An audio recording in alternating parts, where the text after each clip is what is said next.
Good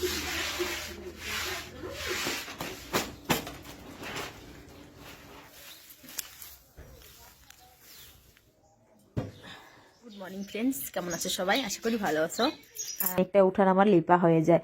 তো যাই হোক, অনেকেই বলো সানের উঠান লিপতে হয় কেন। আসলে আমাদের সানটা না যখন পাকা করেছিল তখন না বৃষ্টি হয়ে সানের উপরের সিমেন্টগুলো ধুয়ে গেছে। তারপরে থেকে সেই সিমেন্ট সিমেন্ট মানে সাদা সাদা পাউডারের মতন ওঠে, ভালো লাগে না দেখতে। তো সের জন্য আমার কাছে একটু লেপা পোছা উঠান একটু বেশি পছন্দ হয়। তো সের জন্য সবাই বলে উঠান পাকা করেও আবার উঠানটা লিপছো কিসের জন্য, কিসের জন্য যে লিপছি সেটা তো আমিই বুঝতে পারি। আর আমার লেপা পোছা উঠান আমার খুবই ভালো লাগে, লিপতেও খুব পছন্দ হয়। আমার লেপা পোছা ঘরের কাজ সংসারের কাজ করতে খুব ভালো লাগে গো। তো সের জন্য অনেকটা মন দিয়ে সংসারের কাজগুলো করি, সাথে আমার উঠান লিপতে অনেক ভালো লাগে। তো যাই হোক, কালকে যেহেতু ধান সিদ্ধ করব, তো সের জন্য উঠানটা আমার লিপতেই হতো। তো যাই হোক, এখন হচ্ছে উঠানটা লিপছি। দেখো, উঠানটা আমার বেশি বেশি একটা গোবর লাগে না, ওই যে এক বালতি গোবরে আমার অনেকটা জায়গা হয়ে যায়। সানেরই উঠান তো বেশি জলও লাগে না আর বেশি কিন্তু গোবরও লাগে না, অল্প গোবরে কিন্তু ল্যাপা হয়ে যায়। তো মোটামুটি একরকম চুরি করেই আনার মতন গোবর নিয়ে আসছি। এনে আমাদের এখানে না অনুষ্ঠান হোক পূজা আশ্রা হলে না গোবর নিয়ে ভীষণ টানাটানি পড়ে যায়। যেহেতু সবার বাড়িতেই গাই আছে, আমাদের গ্রামে কিন্তু প্রত্যেকটা বাড়িতে গাই আছে আর প্রত্যেকেরই গায়ে আছে, কিন্তু সবাই তো আর চড়াতে নেয় না মাঠে। সবাই আমাদের মতন কেউ কেউ হয়তো কেউ চড়াতে পারে, যারা চড়াতে লোক আছে চড়ানোর জমিতে নিয়ে, তারা কিন্তু চড়িয়ে নিয়ে আসে, মানে চড়ানো বলে গাইদেরকে নিয়ে খাইয়ে নিয়ে আসে আর কি। আর আমাদের গাইগুলো তো 24 ঘন্টা বাঁধা থাকে, ওই খড় আর দানা খাই, ওতে খড় মানে ইয়েগুলো সাদা হয়ে যায়। গোবর মানে উঠান লিপলে না ভালো দেখে না, লেপার মতন মনে হয় না। এখানে দেখো কত সুন্দর দেখতে হচ্ছে, তাই না? পুরো কালো কালো লাগছে, সুন্দর সবুজ সবুজ লাগছে, ভালো লাগে। এই গোবরগুলো দিয়ে উঠানটা লিপতে কিন্তু অনেকটা ভালো লাগে আর কি। তো যাই হোক, এখানে কিন্তু আমি সামনেটা পুরো মানে উঠানটা পুরো লিপে নেব। আর উঠান লেপার ভিডিও অনেকে আমাকে বলেছিল, বৌদি উঠান লেপার ভিডিও শেয়ার করো। তো যাই হোক, আজকে তোমাদের আমার উঠান লেপার ব্লগের মধ্যে শেয়ার করলাম। তো তোমরাই কমেন্ট করে বলো কত সুন্দরভাবে লেপেছি, দেখতে পাচ্ছ? আমার লেপা সত্যি কথা বলতে আমি লেপতে খুব পছন্দ করি, আর আমার লেপা অনেকেই ভালোবাসে, দেখতে বলে যে সুন্দর হয়েছে লেপা পোছা, তুমি খুব ভালো পারো। তো যাই হোক, অসংখ্য ধন্যবাদ আমাদের কাকিমা। এখন কিন্তু আমার লেপা হয়ে গেছে কমপ্লিট। এখন আমি কিছুটা জামা কাপড় ভেজাবো, জামা কাপড়গুলো ধুতে হবে, অল্প কিছু, বেশি একটা জামা কাপড় নয়। তো আমি এই জামা কাপড়গুলো ভিজিয়ে রেখে আমি আর একটা কাজ মাথার মধ্যে ঘুরছে, সো ভাবছি যে সেটাও করব। তো সেটা কি, সেটা তো ভিডিওটা দেখতে হবে, তাহলে তো বুঝতে পারবে। এখানে বেশ কিছুটা জামা কাপড় বের করে নিয়েছি, তোমাদের দাদাভাই অনেক কাটা জামা প্যান্ট খুলে ধুয়ে গেছে। তো বললো যে জামা প্যান্টগুলো ধুয়ে দাও, আর এখন যে ওয়াশিং মেশিনে দিতে গেলে আমার সময় হবে না। তো সেজন্য ভাবলাম যে চলো হাতেই কেচে ফেলি, তাহলে আমারও সুবিধা হবে।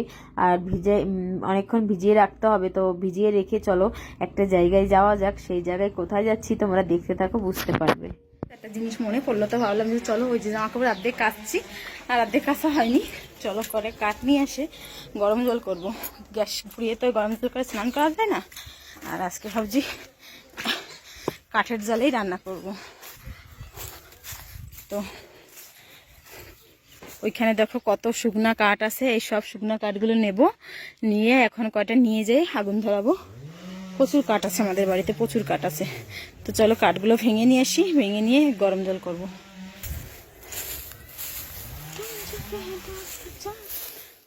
আসলে শীতের দিনে হলেই আমি উনানে রান্না বান্না করি, আর তোমরা অনেকেই বলো বৌদি উনানে রান্না করা ভিডিও শেয়ার করো।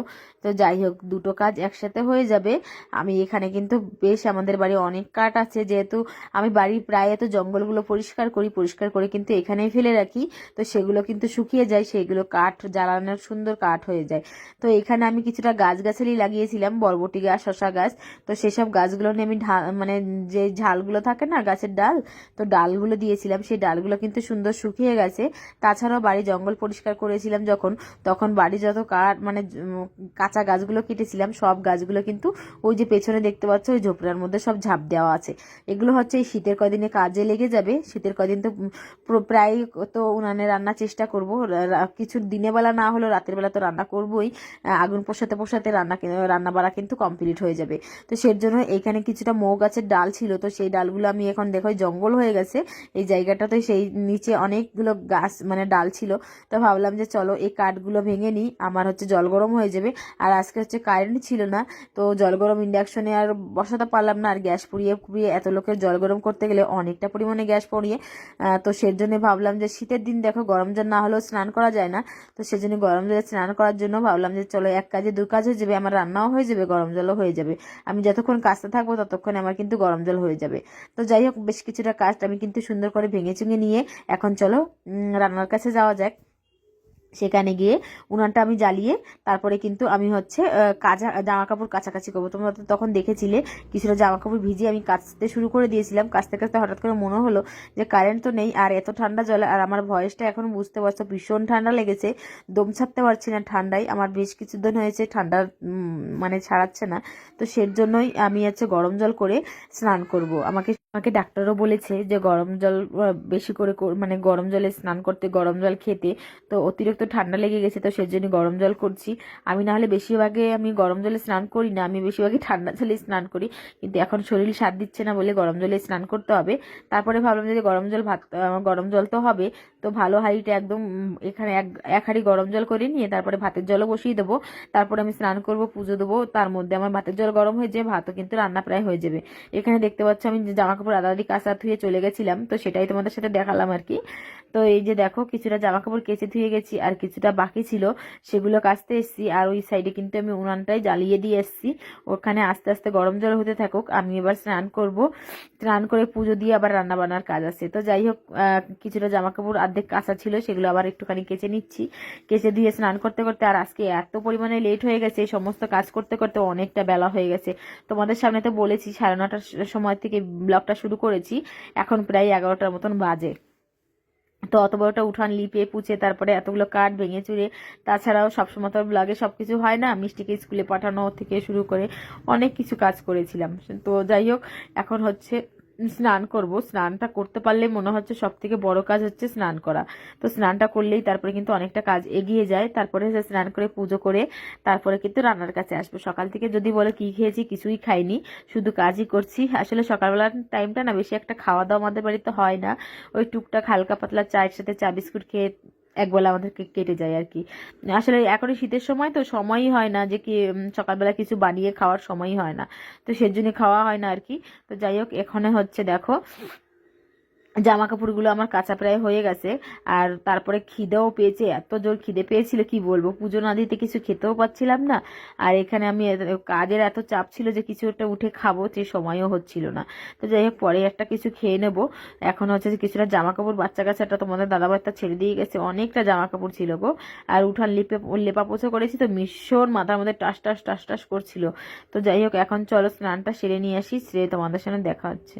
তো যাই হোক, স্নান করে কমপ্লিট করে ভাতটাও বসিয়ে দিয়েছিলাম, স্নান করে পুজো দিয়ে ফ্রেশ হয়ে রান্নার কাছে চলে এসেছি। এখন হচ্ছে রান্না করব। ভাত আমার প্রায় হয়ে গেছে, ভাতে এখন নুড়িটা দিয়ে নিচ্ছি। আর তারপরে ভাতটা গড় দিয়ে আর কি রান্না করব বুঝতেই পারছিলাম না। তো যাই হোক, ভাত রান্না করা অবধি তোমাদের সাথে শেয়ার করেছিলাম, পরে যে কি রান্না করেছি সেটা আমি এর পরে আর এখনও ভুলে গেছি কি রান্না করেছি, যেহেতু এই ভিডিওটা পরশু দিনকার ভিডিও, মানে কালকের আগের দিনের ভিডিও এটা আর কি। তো যাই হোক চলো, সেটা তো পরের কথা। আমার এই উনানে রান্না করতে না খুব ভীষণ ভালো লাগে। আর খালি শুধু কষ্ট লাগে হচ্ছে হাঁড়ি কুড়ি যে কালি হয়ে যায় না, শীতের দিন হাঁড়ি কুড়ি মাজলে না হাতটা কেমন একটা কালো হয়ে যায়, তো সের জন্য ভালো লাগে না আর কি। তো যাই হোক, এখানে কিন্তু আমি একটুখানি খাচ্ছি। এটা হচ্ছে আমার সোনাইকে টিফিন করে দিয়েছিলাম, চানা আলুর তরকারি ছিল একটুখানি, ও আবার রিটার্ন নিয়ে এসছে। তো ভাবলাম যে ওইটুকটা আর ওয়েস্ট করবো কেন, মানে টিফিনে দিইনি আসলে, এবার মনে পড়েছে ওটা হচ্ছে আমাদের গ্রামের দোকান থেকে টিফিন কিনে নিয়ে এসেছিল। ও খেয়েছে, বাট চানা আলুর তরকারি খেতে চায় না, তো সের জন্য ওই তরকারিটুকু খেয়েছি। আর এখানে হচ্ছে আমি কিছু বাসি ভাত ছিল আর একটা তরকারি ছিল, তো সেটাই খেয়ে নিচ্ছি। বললাম তো এত জোর খিদে পেয়েছিল আর সহ্য করতে পারছিলাম না, যে ভাত হওয়া অব্দি আর মানে শরীরে ধৈর্য হচ্ছিল না আর কি। তো যাই হোক, কিছুটা ঠান্ডা ভাত ছিল, ভাতগুলো নষ্ট হবে কেন, তো সেই জন্য খেয়ে নিলাম। খেয়ে দিয়ে এখন ভাতটা রান্না করব। পরে আমি ডাল আর কি কি ভাজাভুজি করেছিলাম হয়তো মনে হয়। তো যাই হোক, এটাই ছিল আমার আজকের ব্লগ। তারপরে আমি আর ব্লগ শ্যুট করতে পারিনি। তো যাই হোক বন্ধুরা, তোমাদের আজকের এইটুক ব্লগ তোমাদের কেমন লেগেছে, এইটুক ভিডিও, তো অবশ্যই কমেন্ট করে জানাবে। আর গ্রাম গেট দেখো কত রকমের কাজ থাকে, তাই না বলো? তো সবাইকে টাটা, ভালো থাকো।